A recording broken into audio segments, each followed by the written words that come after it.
Bismillah, kita mulai.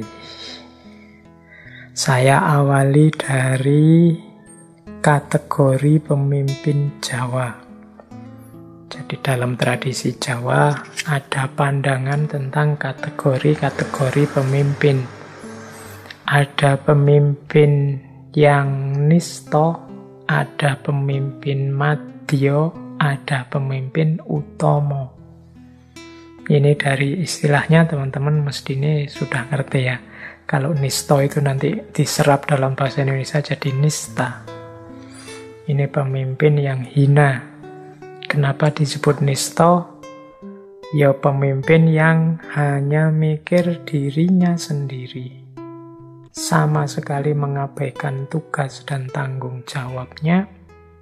Hanya memikirkan kepentingannya sendiri, keluarganya sendiri, atau kelompoknya sendiri. Kalau ada pemimpin yang karakternya seperti ini, dalam tradisi Jawa disebut pemimpin yang nisto, pemimpin yang hina. Nah, maka kita harus hati-hati. Tanggung jawab kepemimpinan itu kan tanggung jawab yang mulia. Tapi kalau kita menjalankannya tidak hati-hati, ya kita akan keluar dari jalur kemuliaan itu, bahkan bisa jadi jalan kehinaan.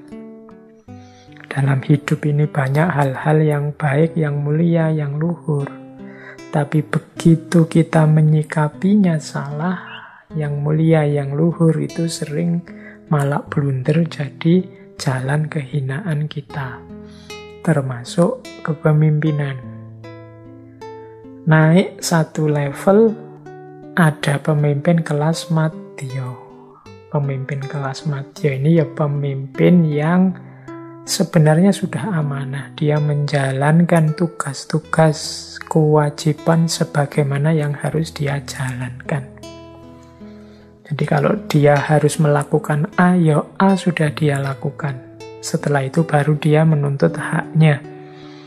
Jadi orang di level madya ini tanggung jawab dia laksanakan, ya terus haknya dia tuntut. Hak itu yo kalau hari ini mungkin urusannya sama gaji, urusannya sama imbalan. Kalau dulu mungkin tidak sekedar gaji, mungkin kalau raja ya punya hak apa, punya hak ini, punya hak itu. Itu pemimpin level madya. Kewajiban dijalankan, hak juga dia ambil, dia tuntut. Tidak ada salahnya, itu memang haknya. Cuma kategorinya kategori madya. Madya itu ya biasa, secukupnya. Tidak istimewa tapi cukup. Ya nanti kalau kita pada saatnya akan milih pemimpin, semoga tidak milih pemimpin yang nisto. Tapi paling tidak kita pilih pemimpin yang madya, yang tahu kewajibannya, tahu tanggung jawabnya, meskipun dia juga tidak lupa hak-hak yang bisa dia ambil. Nah, yang paling tinggi adalah pemimpin yang utomo, pemimpin yang utama. Pemimpin yang utama ini ya pemimpin yang menjalankan kewajiban, menjalankan apa yang harus dia jalankan, bahkan dia lebihkan. Dia rela berkorban demi kebahagiaan, demi kesejahteraan, demi keamanan, ketertiban, kemakmuran yang dia pimpin. Tidak terlalu menghitung hak-hak yang bisa dia raih. Ini namanya pemimpin utomo. Ini pemimpin unggulan, pemimpin istimewa. Kalau teman-teman melihat ada orang semacam ini, potensial jadi pemimpin yang utama, ya pilihlah. Jangan milih pemimpin yang nisto, tapi minimal pilihlah pemimpin yang madya. Kalau bisa, pilihlah pemimpin yang utomo. Nih, jadi dasarnya pemimpin ini dilihat dari, kalau tiga ini kan kelihatan, dilihatnya dari aspek amanah tidaknya. Kalau nisto ini kurang amanah. Kalau madya pas amanahnya. Kalau yang utama ini bahkan menambah kebaikan-kebaikan, menambah keutamaan-keutamaan, tidak sekedar yang wajib dia jalankan. Oke, terus perlu juga menurut saya sampaikan kualifikasi-kualifikasi yang dianggap utama bagi seorang pemimpin Jawa. Dari beberapa bacaan saya simpulkan ideal yang sangat diinginkan dalam tradisi Jawa seorang pemimpin itu adalah stabilitas moralnya yang pertama. Jadi stabilitas moral itu dia, kalau bahasa agama, akhlaknya harus tegak dulu. Ini kalau saya simpulkan dari banyak sumber. Di catatan saya ada beberapa istilah yang sering sekali muncul sehubungan dengan moralitas seorang pemimpin ini. Di catatan saya ada 5. Yang pertama, ojo gumunan. Yang kedua, ojo kagetan. Yang keempat, ojo dumeh.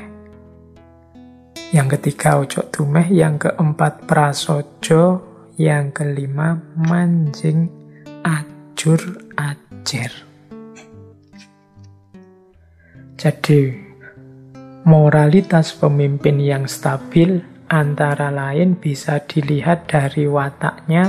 Pertama, ojo gumunan. Ojo gumunan itu tidak mudah gumun. Gumun itu kagum dengan sesuatu.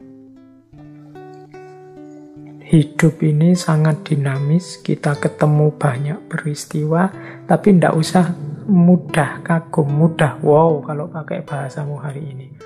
Ada sesuatu yang menurutmu baik sedikit, kamu kagum, wah hebat sekali, wah luar biasa sekali, wah itu namanya gumunan.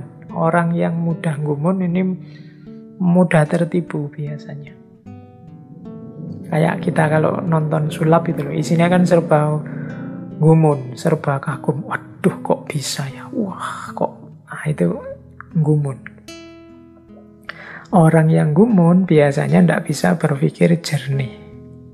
Makanya tadi saya bilang kadang mudah tertipu. Para penyulap itu kan memanfaatkan kekaguman kita, kesiapan kita untuk mengagumi sehingga dia terus bikin trik-trik. Nah, dalam hidup banyak yang seperti ini. Jadi perhatian kita ditarik pada sesuatu hal, sementara di bagian yang lain kita ditipu. Maka pemimpin ojo gumunan. Setelah itu ojo kagetan.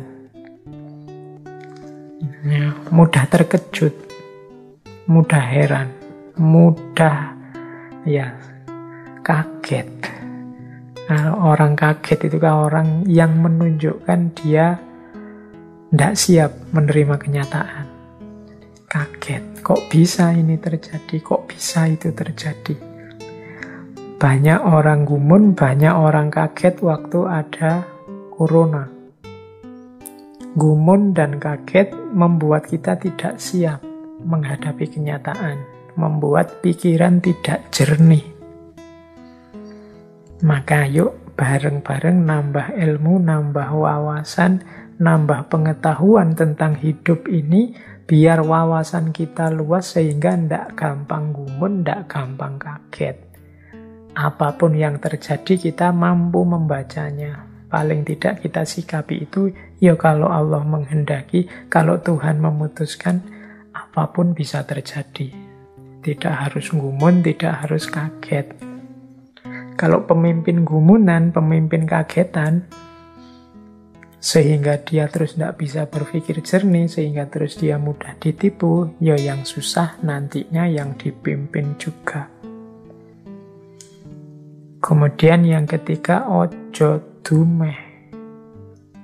Ojo dumeh ini mudahnya diartikan jangan sombong, jangan mentang-mentang. Jangan mentang-mentang jadi pimpinan terus menindas. Jangan mentang-mentang jadi rakyat terus sakarepe dhewe ndak mau diatur. Jangan mentang-mentang, itu namanya ojo dumeh. Jangan mentang-mentang kaya terus boros. Jangan mentang-mentang pinter terus minteri yang lain. Nah, itu dalam konteks ojo dumeh. Pemimpin tidak boleh gumunan, tidak boleh kagetan, dan tidak boleh sombong. Ini kunci dalam jiwa seorang pemimpin. Kalau pemimpinnya gumunan, kagetan, dan sombong, ya kepemimpinannya tidak akan bagus. Yang keempat, prasojo. Prasojo itu sederhana. Hidup tidak berlebihan, sakmatyo. Sesuai kebutuhan saja, tidak bermewah-mewah, tapi juga tidak hidup secara demonstratif berkekurangan, ya tidak, biasa saja, secukupnya. Jadi itu prasojo. Makanya orang yang hidupnya prasojo itu kan kadang kita pakai istilah hidup yang bersahaja. Bersahaja itu ya tidak kelihatan sengsara, tapi juga tidak bermewah-mewah, secukupnya saja, biasa saja. Itu prasojo. Ini termasuk keutamaan dalam dunia Jawa. Kemudian yang kelima, mancing ajur ajer. Mancing ajur ajer itu, ajur itu hancur, ajer itu cair. Maksudnya apa mancing ajur ajer itu? Seorang pemimpin dia harus bisa membaur di tengah masyarakat. Pemimpin harus bisa nyampur dengan masyarakatnya. Tidak boleh jadi elit yang menjauh dari masyarakat. Tidak boleh jadi orang istimewa yang tidak bisa disentuh. Mau ditemui saja susahnya setengah mati. Mau ngajak ngobrol, yang ngajak ngobrol takut dimarahi, takut dihukum. Mau mendekat saja diusir, dan berarti tidak mancing ajur ajer. Menempatkan diri secara berjarak dari masyarakatnya. Seorang pemimpin diharapkan bisa menyatu dengan masyarakat. Makanya dalam tradisi Jawa ada istilah manunggaling kawula Gusti. Dari sisi budaya, politik, pemerintahan, manunggaling kawula Gusti itu bermakna ketika kehendak rakyat nyambung sama kehendak pemimpinnya, atau ketika seorang pemimpin membaur bersama masyarakatnya. Nah, membaur itu istilahnya mancing ajur ajer. Oke, jadi ojo gumunan, ojo kagetan, ojo dumeh, prasojo, mancing ajur ajer. Ini untuk pengantar kita memahami dunia kepemimpinan Jawa.